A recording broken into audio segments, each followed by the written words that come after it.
परम प्रिय विद्यार्थियों, मैं बसंत कुमार पाठक हिंदी शिक्षक के रूप में आप सबको श्री राम शर्मा जी द्वारा रचित स्मृति नामक पाठ के बारे में ज्ञान प्रदान करने जा रहा हूँ। देश काल परिस्थिति के आधार पर हम सब का अथक प्रयास है कि जितना संभव हो सके आपको ज्ञान लाभ प्रदान कराते रहें।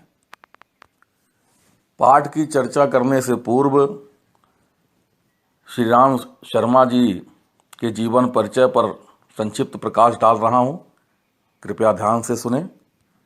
मैनपुरी के किरथरा गांव में जन्म श्री राम शर्मा ने पाया। मैनपुरी के किरथरा गांव में जन्म श्री राम शर्मा जी ने पाया। देश आज़ाद कराने में सक्रिय भूमिका खूब निभाया। देश आज़ाद कराने में सक्रिय भूमिका खूब निभाया। यशस्वी संपादक संस्मरण आत्मकथा लेखक बन। यशस्वी संपादक संस्मरण आत्मकथा लेखक बन हिंदी साहित्य का गौरव बढ़ाया। हिंदी साहित्य का गौरव बढ़ाया। प्रिय विद्यार्थियों, कहा जाता है कि श्री राम शर्मा केवल एक व्यक्ति ही नहीं थे, वे एक संस्था भी थे, जिससे परिचित होना हिंदी साहित्य के गौरवशाली अध्याय से परिचित होना है। स्वतंत्रता संग्राम सेनानी पंडित श्री राम शर्मा ने शुक्लोत्तर युग में लेखन कार्य करते हुए पत्रकारिता के क्षेत्र में उपलब्धि हासिल की। इसी कारण सर्वप्रथम आपको रेखा चित्र लेखक होने का गौरव प्राप्त है। श्री राम शर्मा का जन्म 23 मार्च 1892 को उत्तर प्रदेश में मैनपुरी जिले के मक्खनपुर कस्बे के निकट एक ग्राम किरथरा में हुआ था। इनकी प्रारंभिक शिक्षा मक्खनपुर में हुई थी। इन्होंने इलाहाबाद विश्वविद्यालय से BA की परीक्षा उत्तीर्ण की।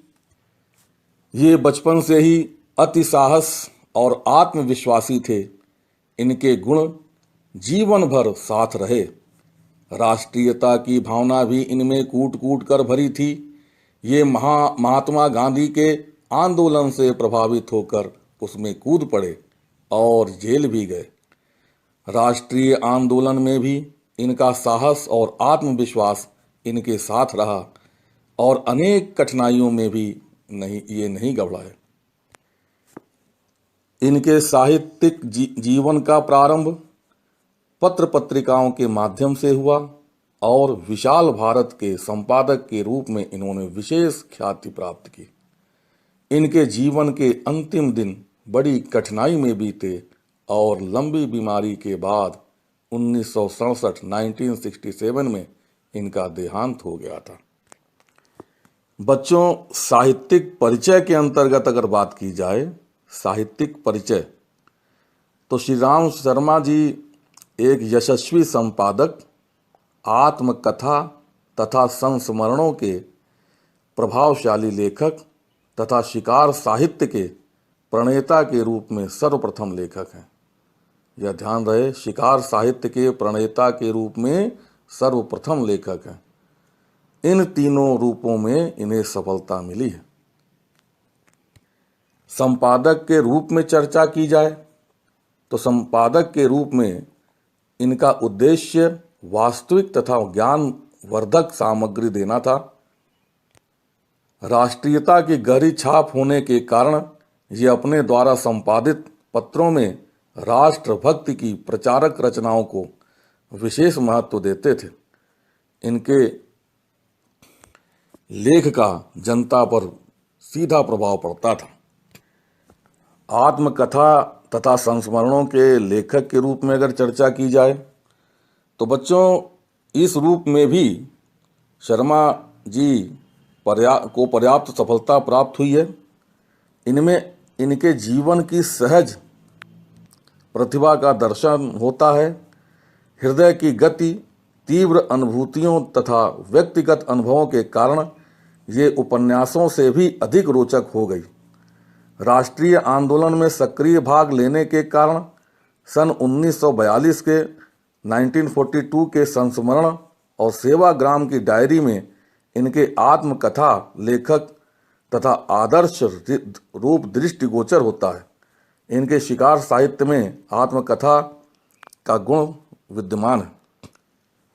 शिकार साहित्य के लेखक के रूप में अगर चर्चा की जाए तो इस रूप में हिंदी के सर्वप्रथम और सफल लेखक ये माने गए। इनके शिकार संबंधी लेख अत्यंत रोमांचकारी तथा यथार्थ हैं।